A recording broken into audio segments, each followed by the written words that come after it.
I learned early enough that you gotta plan your day ahead if you wanna be productive. Because as Jim Rohn says, either you run the day or the day's gonna run you.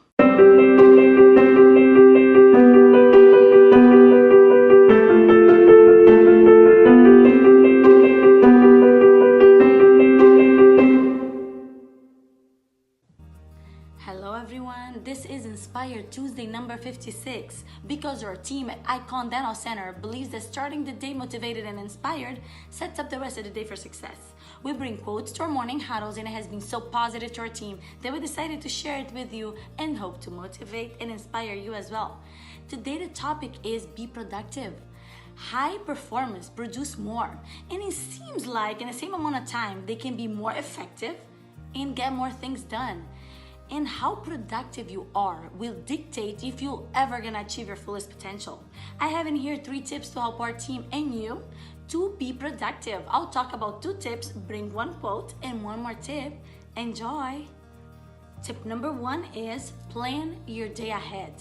So before you finish your day, take 5 minutes to plan the next day. And what I do is I start by looking at a calendar. Now, everybody have a different busy schedule, and some people are more busy than people, so they have to adjust their calendar accordingly. I'll talk about mine, and you see if that works on yours. I'm gonna tell you how I do my own, and it's a really good system. So I look at 3 things. Number 1 is my set schedule. Then I look at my projects and tasks, and then personal items. So, like a set schedule, what is it? I work now in 2 different clinics, so I have a different schedule every day. But I'm gonna talk about the schedule this Monday. It's gonna be from 8 to 5. And I'll include in here the morning huddle that starts at 7:30. So at 7:30 to 5, I'll be seeing patients. Now, I look into what is my project. I'll give it a random example. I have to every week find a topic for the next Inspire Tuesday and what's gonna be the tips that I'm gonna talk about. So that's one project. The other project is now our clinic in downtown. It's open, and we have 8 operatories, but we have a lot of specialists. We have 8 doctors working in that clinic, so we're gonna have a lot of material. So we're working a little bit on brainstorming storage. So that's a project for me. And what is a personal item is my son is invited to a birthday party, and I need to buy a gift. Taking my daughter to swim class, stuff like that, and pick up the mail, things that are personal. So what I do is, so I know that from 7:30 to 5 I'll be seeing patients. So maybe before I go to work, on my way, I can get the mail. So before I get to work, so I'm not, because I'm already planning the day. And then I know that in between patients, some procedures finish earlier, some take, sometimes I'm done early and I have more time, sometimes I have extra time in the lunch, or it happens that a patient is sick and canceled.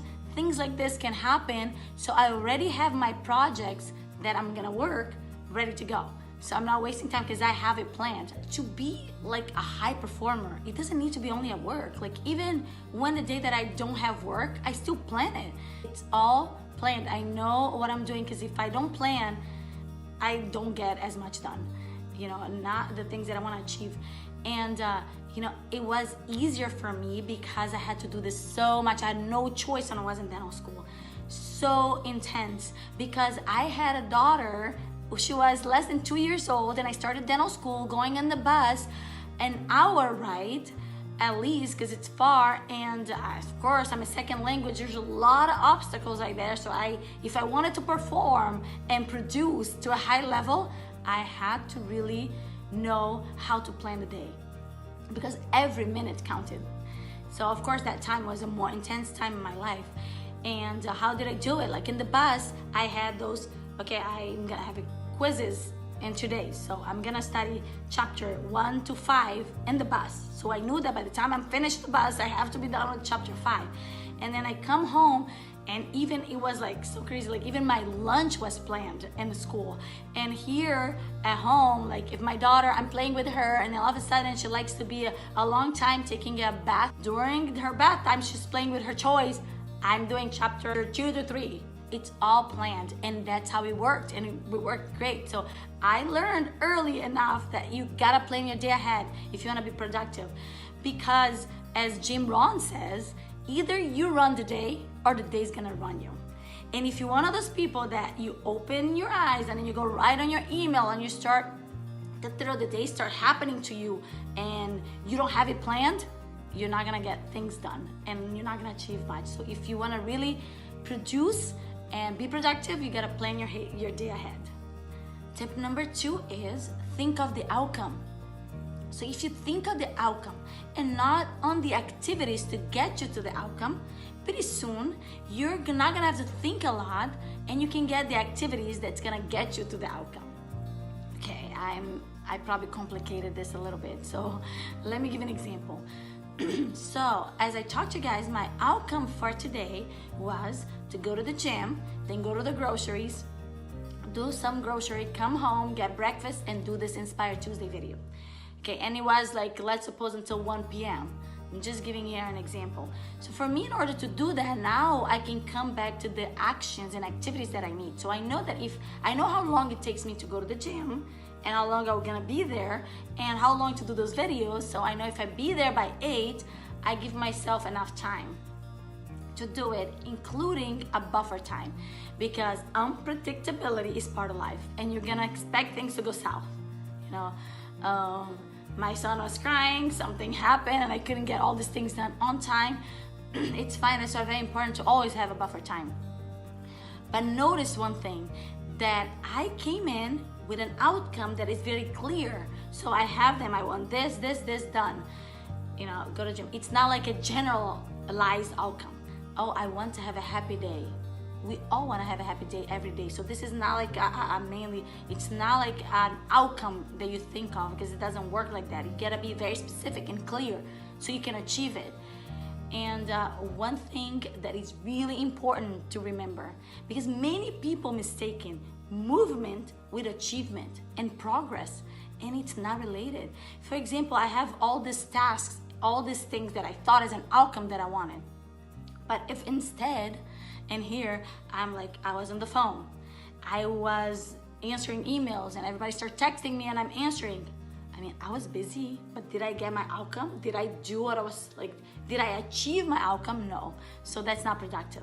It's same thing, we do this a lot at work. It's like, if the front desk, for example, have 5 calls to make until this time to this time, and all of a sudden she's answering everybody's questions, and unless it's something important, but you know, it's like going up.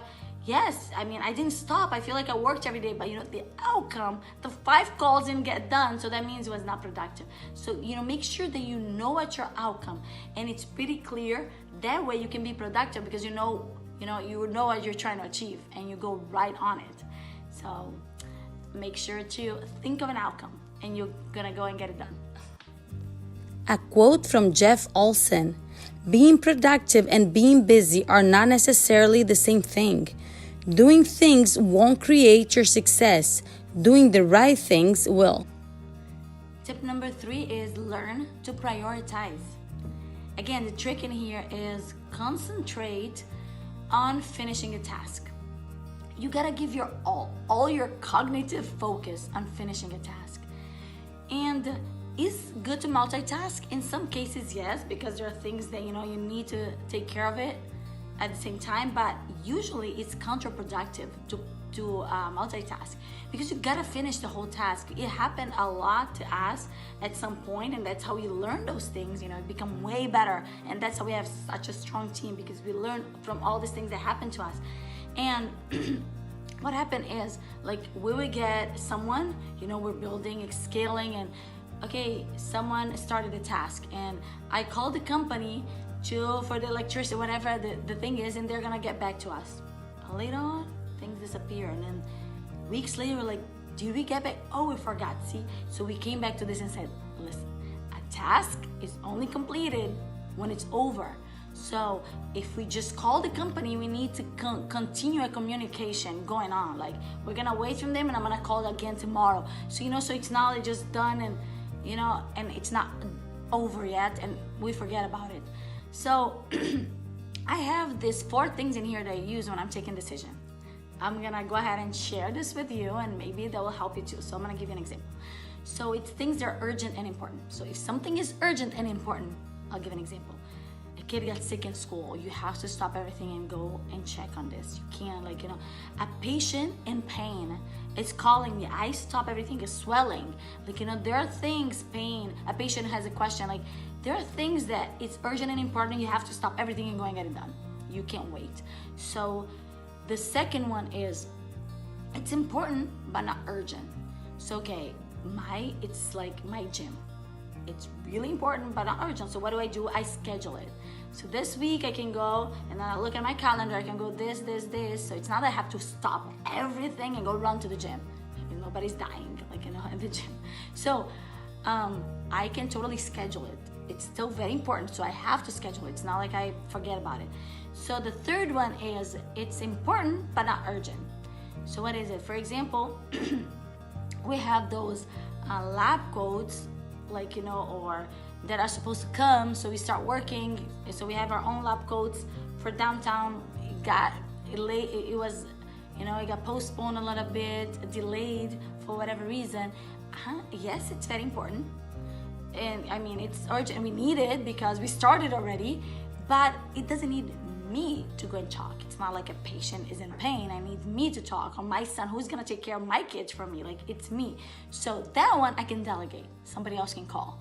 So then the fourth one is, if it's not important and not urgent, forget about it. Get it out of your schedule. You don't even need to have it in there. Chit-chat to someone. It doesn't need to be there right now. If you're too busy, you can't do this, skip it. It's not important. So, and one thing is, I talked a whole video on prioritizing, and the main thing in there that I focus so much is, you gotta get comfortable and be comfortable saying no in order for you to prioritize your day. Otherwise you're gonna be doing other people's emergencies. And if you don't respect your time, no one else will. If you don't you don't say no for things because you can't do that, if you don't know how to say no, it's really bad. So it's really hard for you to prioritize and get things done, because you're always gonna be doing things for others instead of for yourself and for your productivity. It's hard to be productive if you cannot prioritize and not know how to say no. And remember, a lot of things to prioritize. You gotta prioritize your health, prioritize your breaks, take breaks. Very important, and we do that a lot, and we are very clear on that. If you feel like your brain started to freeze, please take a break. That's how you can be more productive even. So I hope you guys like the topic and the quote today, and I love to hear from you. What are your tips? What do you do to be productive? Do you also use the same tips? Have you ever planned your day ahead, and how do you do that? Let us know with comments below. I'd love to hear from you. And I'm sorry again about my voice, and if you haven't subscribed to our channel, make sure to do that at Icon Dental Center so you can hear from us, and also like our page on Facebook and Instagram. And I'll see you guys next week. Bye-bye.